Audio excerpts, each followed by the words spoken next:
Hello everyone, Hyper here, and in today's video I will attempt to explain the new corruption loot system and also talk about some of the corruption effects that are being introduced in patch 8.3. Warforging and Titan Forging has been in the game in one form or another since pretty much Mist of Pandaria. So with this new system, the Warforge and Titan Forge system will be completely removed, which means that if you open the dungeon journal and you check the item level of an item, then you go to the boss, kill it, and that item drops, it's guaranteed to be the same item level. So there's not going to be any more random +5s, +10s, +15s. The only remnant of the old system will be sockets and tertiary stats. So items can still randomly roll sockets, and you can still randomly get leech or avoidance or things like that on the certain piece. The new system being introduced is of course the corruption system, and I want to break it down into 3 separate pillars because it's hard to explain the system overall without breaking it into pieces. The first pillar is the detrimental effect an item can roll, which will be corruption, and I will talk about it in a little bit. The second is the beneficial effect, and the third is the player's corruption resistance that comes from the new legendary cloak that we get in the new patch. Every time you loot an item, it will have a chance to corrupt, which means that the item will gain a detrimental effect and a beneficial one. The detrimental effect is always corruption, which will cause different nuisances to your gameplay depending on how much of this corruption you have on your character, essentially limiting how many corrupted pieces you're able to equip. There are several corruption breakpoints at which your character will gain new negative effects. The first one is grasping tendrils, which happens as soon as you have any corruption on your character. It's a fairly simple effect, causing your character to have a chance at being slowed if you take any type of damage. The severity of the slow will increase based on how much corruption you have equipped. The second effect is Eye of Corruption, which happens when your character has more than 20 corruption equipped. This effect has a chance of spawning an eye that deals damage to you as long as you're within its range and it's marked by a circle. The range and the damage of the eye will increase with the amount of corruption that you have. The third effect is Grand Delusions, which will happen above 40 corruption. When you take damage, there is a chance that a thing from beyond, which is a small ad, will spawn and start chasing you. This ad deals a pretty large amount of damage when it hits you, so it either needs to be killed or you need to kite away from it. And its speed will increase with corruption, so when you get to higher amounts of corruption, it will be pretty fast and you will most likely be getting hit by it. The fourth effect is Cascading Disaster, which happens at 60 corruption. This causes the thing from beyond, the ad that spawns, to also apply the first and second negative effects when it hits you. This pretty much means that you will be getting slowed, you will be getting hit by the ad, and you will be getting hit by the eye. So it's a pretty bad overlap if this happens. And the last corruption effect is Inevitable Doom, which happens above 80. And this is a static debuff that your character has that will increase your damage taken, and it will reduce your healing taken. So the more corruption you have, the more damage you take, the less healing you receive. For the next pillar, let's talk about the beneficial effects.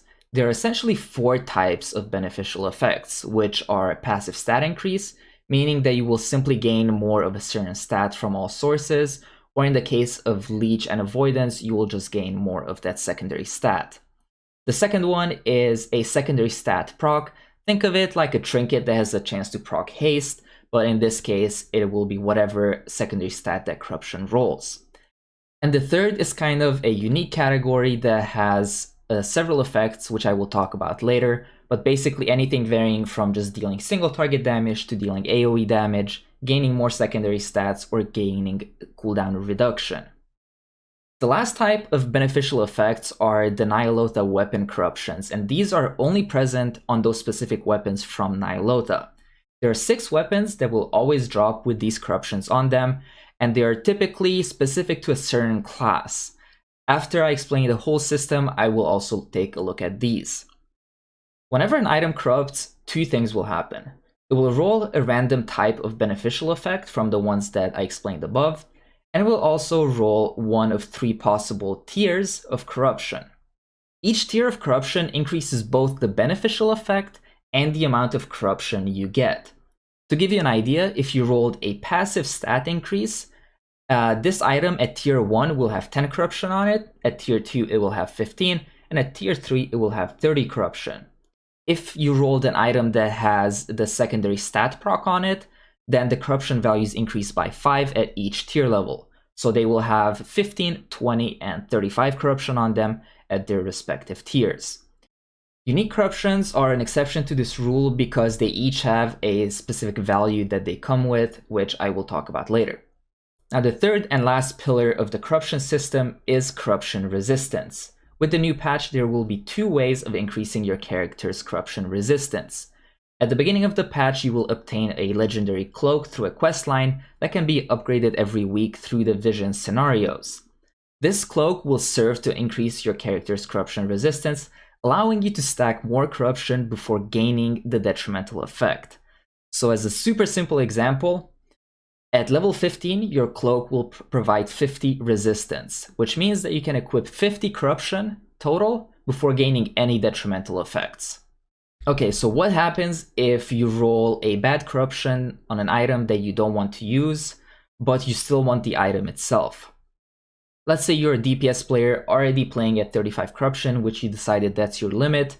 An item drops with avoidance on it or something, but you still need the item, you just don't want to increase your corruption.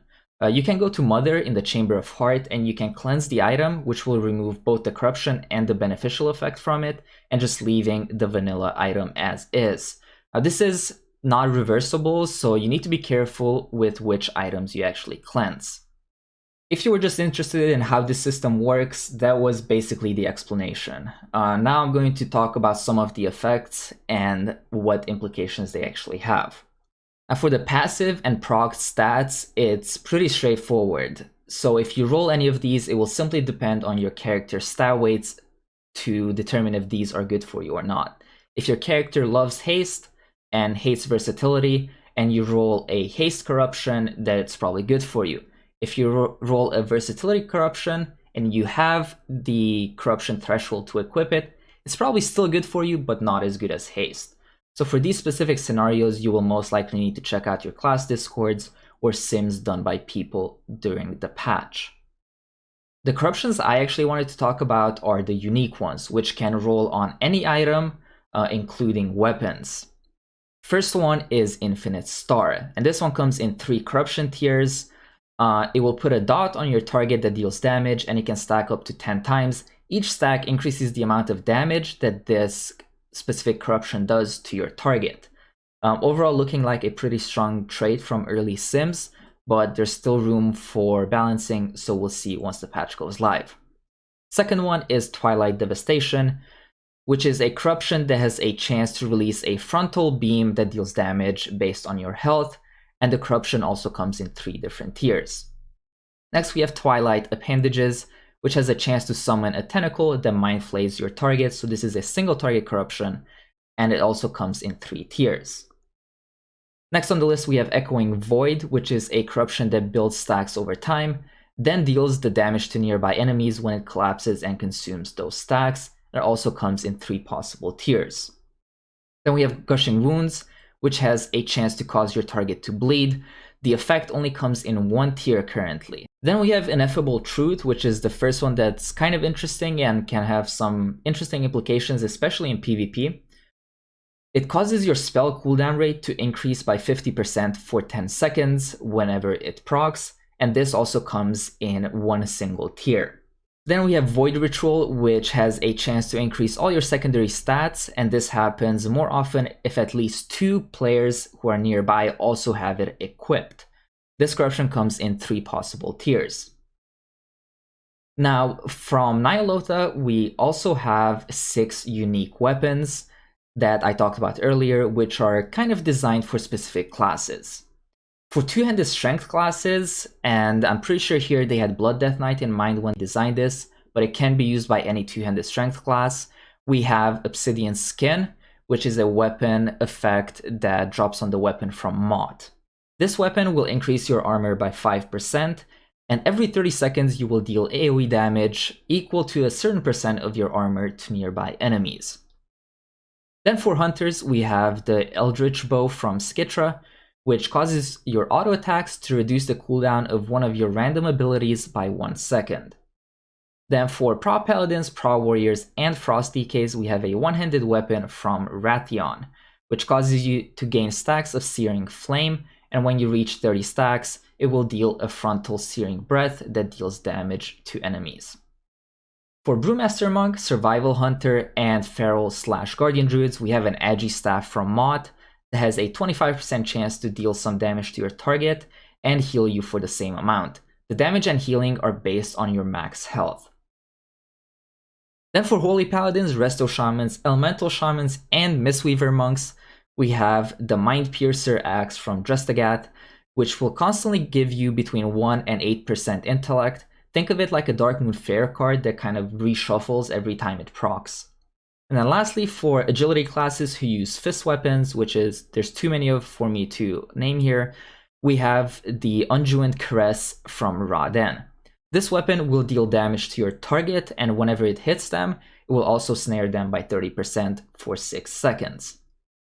Also within Ny'alotha, we have 6 other weapons that will always roll a specified unique corruption whenever you loot them. For healers, we have the one-handed mace from Zanesh that will come with Void Ritual corruption on it at tier 3.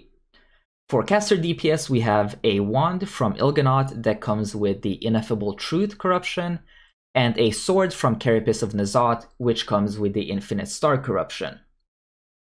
For agility polearm users, we get a Hivemind weapon with Echoing Void on it. And then for rogues, especially for subtlety and assassination, you get a dagger from Carapace of N'Zoth that has Twisted Appendage corruption. And then for 200 strength users, you get a two-handed sword from N'Zoth, which comes with the Twilight Devastation corruption attached to it. So these weapons, if you loot them, they will guaranteed have the corruption, but you can still cleanse them if you don't want to use that corruption. So what are my thoughts on this system?